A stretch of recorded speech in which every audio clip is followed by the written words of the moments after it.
Hello and welcome. My name is Amanda and this is my channel, Her Pacific Northwest Washington Life, and today I wanted to share with you all of the books that I read in the month of July. I have hit my highest number of books read so far this year, beating my last 4 months of 12 books. I read 13.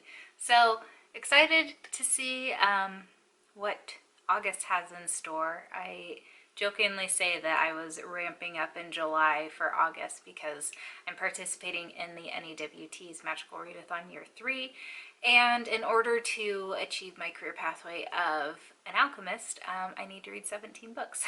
So I went from 12 to 13, so hopefully next month can be 14. But let's go over the books that I read this month. So I'm just going to go in order of books that I finished. So the first book I finished this month was Finding God in the Lord of the Rings by Kurt Brunner and Jim Ware.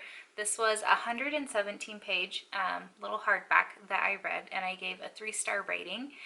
This was a little different than what I thought it was going to be. I thought it was going to have a lot more symbolism in it that would point out some things within the Lord of the Rings series that I may not have picked up on because I am not personally religious. So I was hoping for a lot more symbolism within the Bible that I was going to be able to have pointed out to me and kind of explained. But this more took passages within the stories and related them back to stories within the Bible, which I did think was very helpful as well. I thought it was really intriguing to read through, and just overall a nice little read if you would like to, I guess, gain a little bit more insight into maybe what J.R.R. Tolkien was thinking as he was writing the Lord of the Rings, being a strongly Christian man. So I thought this was really intriguing, and I gained quite a bit of insight from it, even being so little. The next book I finished was The Hero of Ages, which is the third book in the first era of Mistborn, written by Brandon Sanderson. I listened to this on audiobook. It was 27 hours and 25 minutes, and I gave it a 3-star rating. I was struggling with this a little bit, and I enjoyed the audiobook, but I think it did hinder my enjoyment of the story overall. I was almost going to consider rereading the first 2 books, even though I just read them in April and May, because I felt like I had missed out a lot on this story already and wanted to see if I could pick up on things that I just didn't pick up on the first time. But I decided not to do that. I'll probably reread the first era of Mistborn in maybe a year or 2 or 3. And when I do that, I will reread it as a physical book. I enjoyed the audio narration. For some reason, the story wasn't sucking me in. So this one obviously follows on the events that happen in the first 2 books. What can I tell you without spoilers? I feel like a lot of people have done a really good job of recapping what Mistborn is. I'm not one of those people. I will leave a link to all of the book synopses on Goodreads down in the description below, so if you really feel like figuring out what this book is about, you can go there. But I'm also struggling to remember exactly what happened in this one. We have a little less of the court intrigue in this, a lot more of the figuring out what's happening with the world now and how they can fix the things that happen at the end of the second book.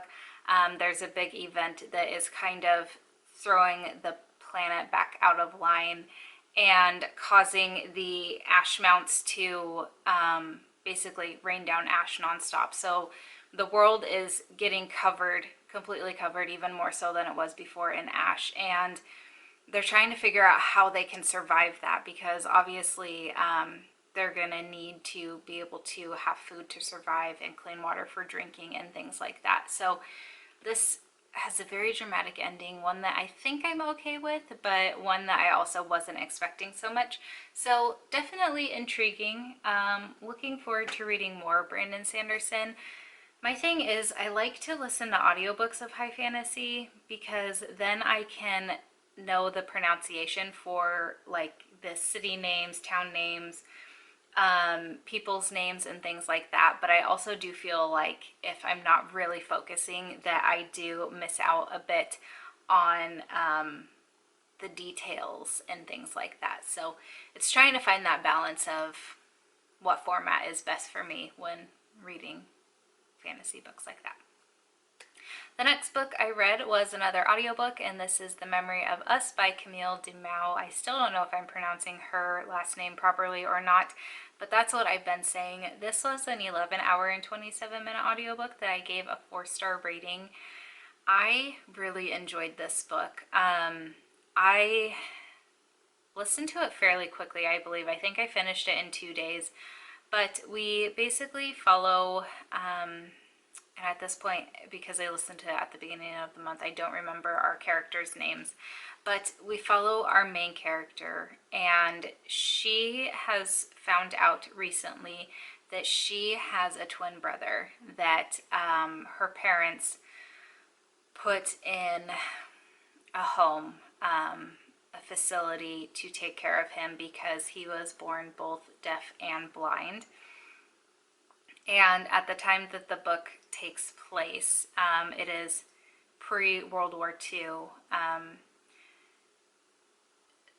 The family didn't want to be seen as not having a perfect child.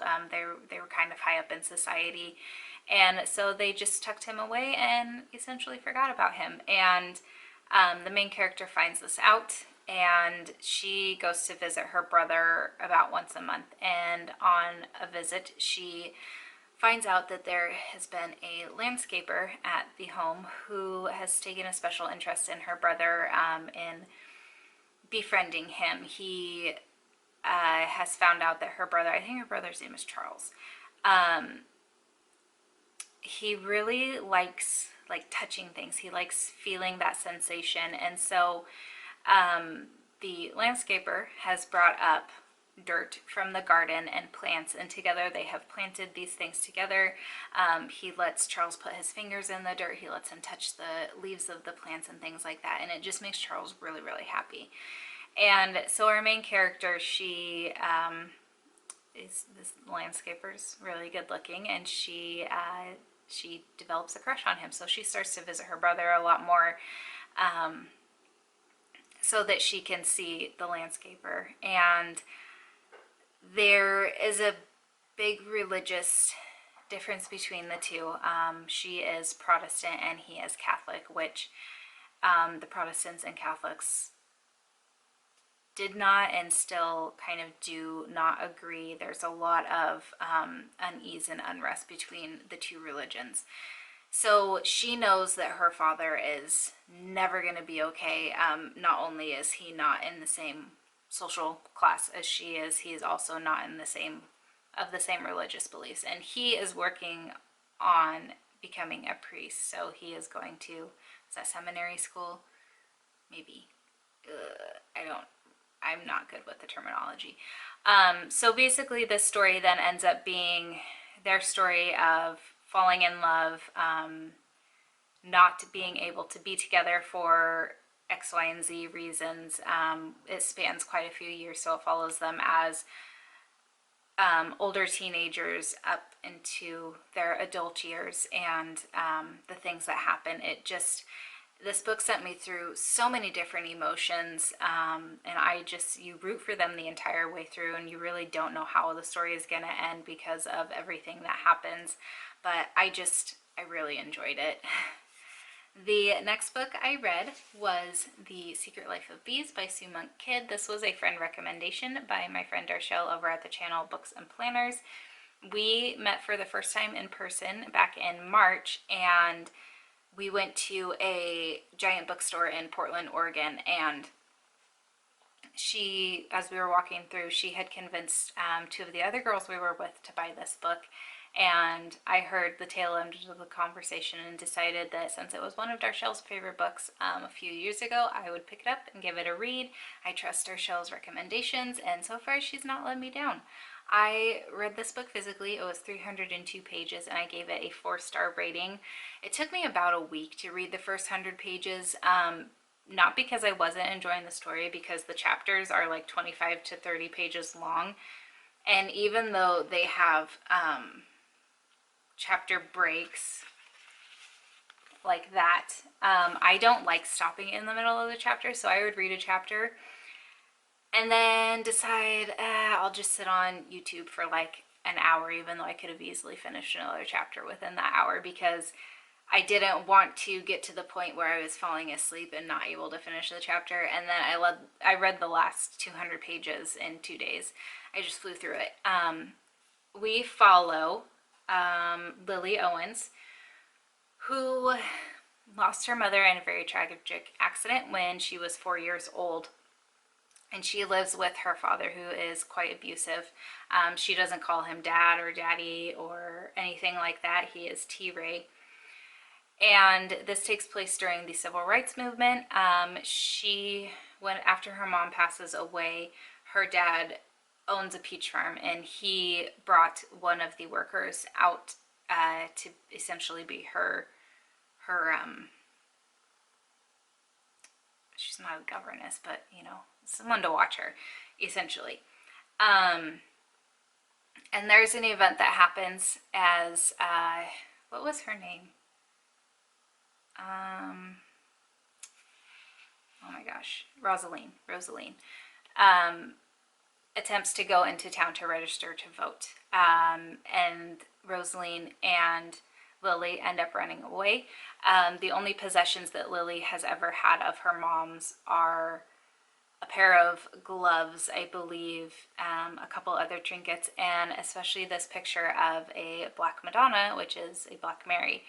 And on the back of this Black Mary picture, it says Tiburon, South Carolina. So Lily feels like all of the answers that she needs about her mom are in this town in South Carolina. So she and Rosaline make their way down, and at a convenience store, Lily goes in to get some chew and some snacks and things for her and Rosaline, and she sees jars of honey sitting on the counter with the same exact picture of the Black Madonna that her mom had. So she figures out where this honey comes from, ends up going to that place, and she meets August and her sisters June and May. And from there, the story takes place. Lily gets to work alongside August on her bee farm and help out. And from there, a lot about her past is answered, and Lily falls in love and things like that. If you like found family, this is definitely a book for you, because it's so heavily and so strong on that found family trope, I guess you could say. I just thought it was very well written, and it's an emotional story, and it's just a really good story. So I would definitely recommend this if you're interested in reading just some fiction. The next book I read was Unforgiven by Lauren Kate. This was an 8-hour audiobook. I gave a 2-star rating. It finished out the Fallen series for me, which is a 4-book series with, I guess it's a 5 books. I don't know how many books it is.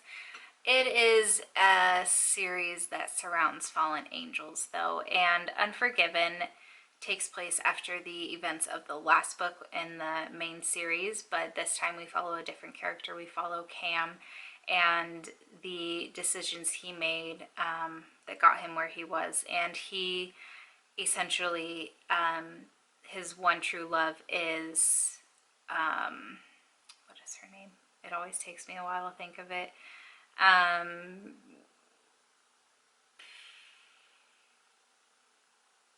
Nope, it's not coming to me. But it is a girl who has had to relive her life multiple times, and she's always thrust into not the best situations. And so Cam has a last chance in order to get her to fall in love with him, and then they get to live out life together as mortals and not be immortal and have to keep reliving the same poor, mean world and things that his love has to go through. So it was interesting. I don't think it was really necessary to the series. You've got teenagers who want to be in a rock band and things like that, which isn't really something that I enjoy reading about a whole lot, but it was okay for what it was. The next book I finished was The First Mrs. Rothschild by Miss Sarah Aharoni, and I listened to this on audiobook. It was 15 hours and 44 minutes that I gave a 3-star rating. I thought this was okay.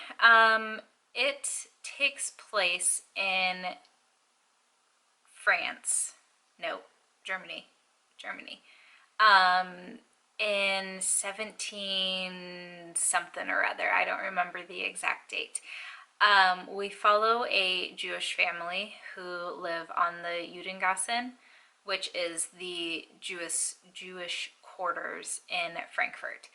And it's basically a story told through diary entries by Gudel,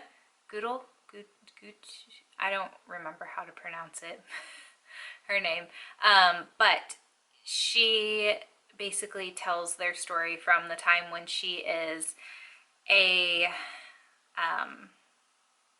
kind of older, I don't know, she's like 16, 17, marriageable age at that time, up through to the end of her life. And it just tells the stories of her marrying her husband, Amschel Meyer, and them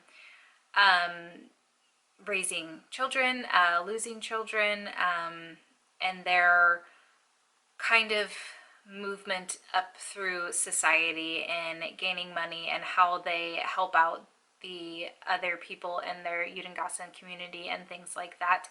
So if you kind of like slow, homey books, this is for you. I got pretty bored with this story, just with the storytelling and all of that halfway through. So I'm not sure I would necessarily recommend this, but if you kind of like a different perspective, or like a different historical fiction based story that doesn't really revolve around one of the great wars, it also shows how the Jewish people were ostracized prior to World War II and Adolf Hitler coming into power, which I didn't really know, I wasn't aware of. So it was nice to kind of gain that information and just learn about a time period that I don't know a whole lot about. But the storytelling itself did get quite redundant and just a little boring, unfortunately. The next book I read was After the Fog by Kathleen Shoup. I read this on my Kindle. It was a 419-page ebook that I buddy read with my friend Rainy over at the channel Rainy Day Reads, and I gave it a 4-star rating. I don't think I ever found out what Rainy gave it now that I am talking about it, but this book takes place in the town of Donora, Pennsylvania, which is fairly close to Rainy. And for those of you that don't know, Donora is a town that is still up and running a little bit, though it's quite run down, that had 3 different mills in it. So you had like a zinc mill and other metal mills and things like that. So it was the main employer of this town.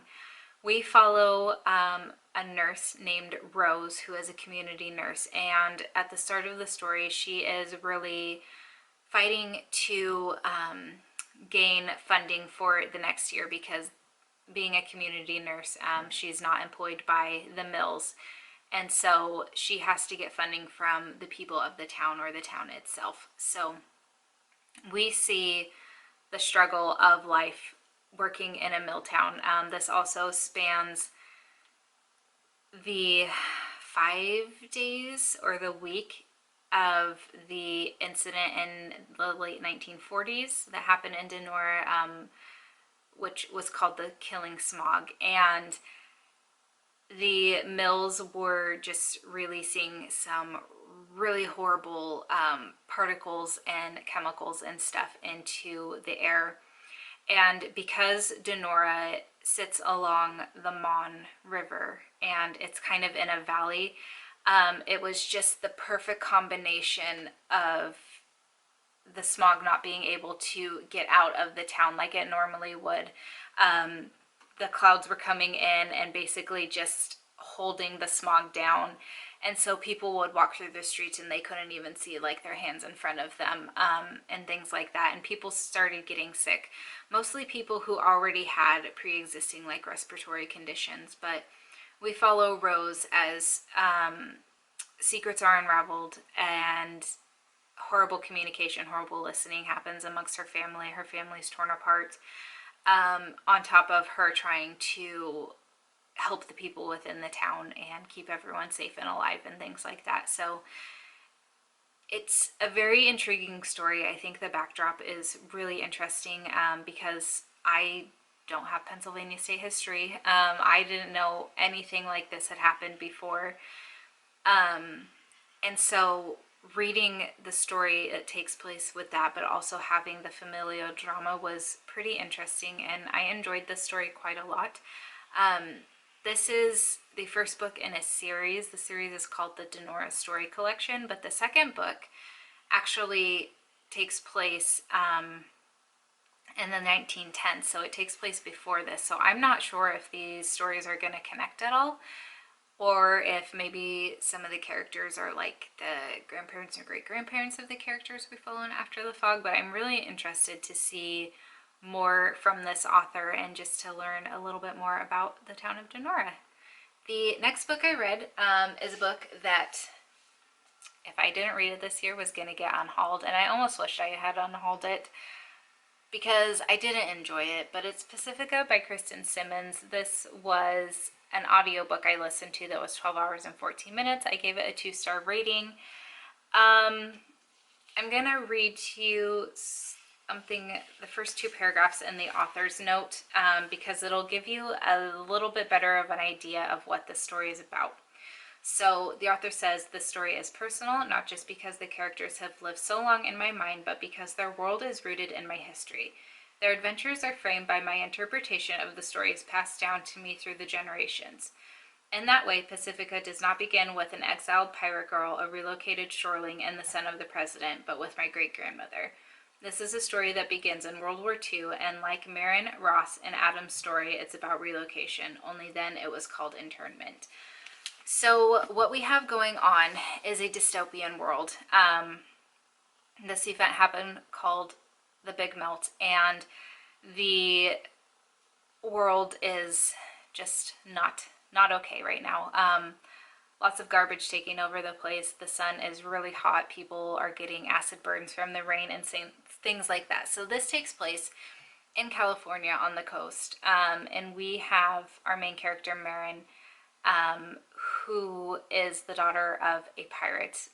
She comes from a long line of pirates, and she's trying to survive. We also have the president's son named Ross and his friend Adam, and there's a lottery going on for the first 500 people who live on the shore to be transported to this lush green, beautiful new island called Pacifica. And Marin knows that there's nothing like that out there because she has sailed the seas and been around. So a lot of the people don't want to be relocated. It's not like the wealthy and the rich who are being the first ones to go out there. It's the people who are fighting to survive, and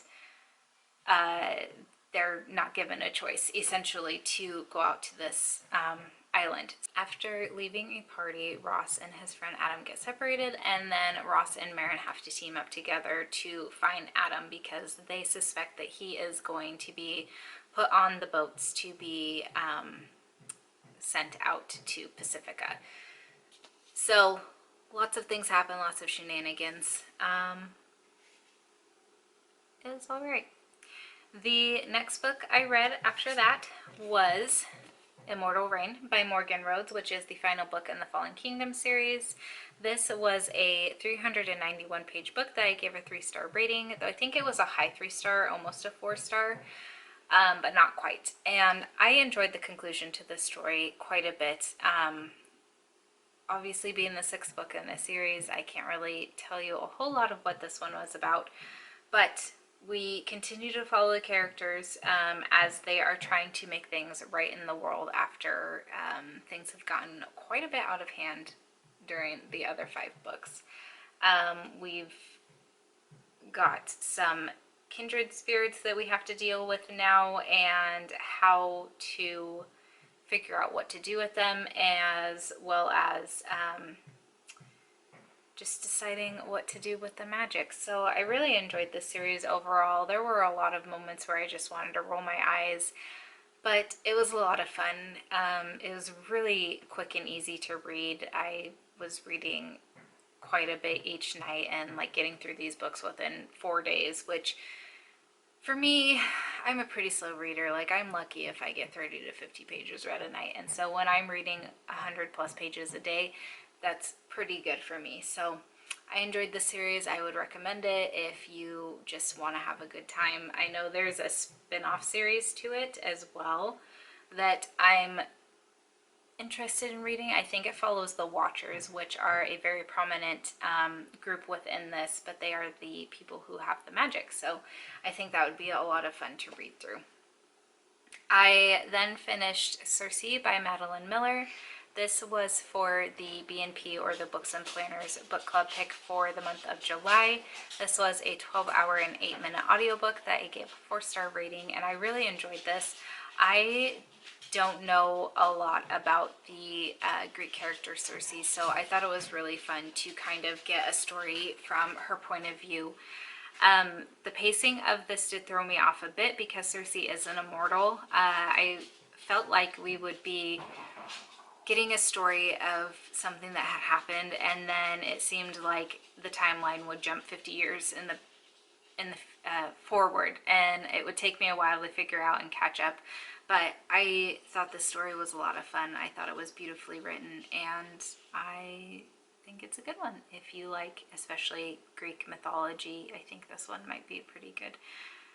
The next book I finished was The Tattooist of Auschwitz by Heather Morris, and I listened to most of this on Scribd, but I don't know if there's something weird with the audio recording, but it stopped halfway through a chapter and there were like 25 pages left of it. So it's a good thing that I own the physical book so that I could finish the story, because this was also really intriguing. It was 7 hours and 25 minutes, and I gave it a 3-star rating.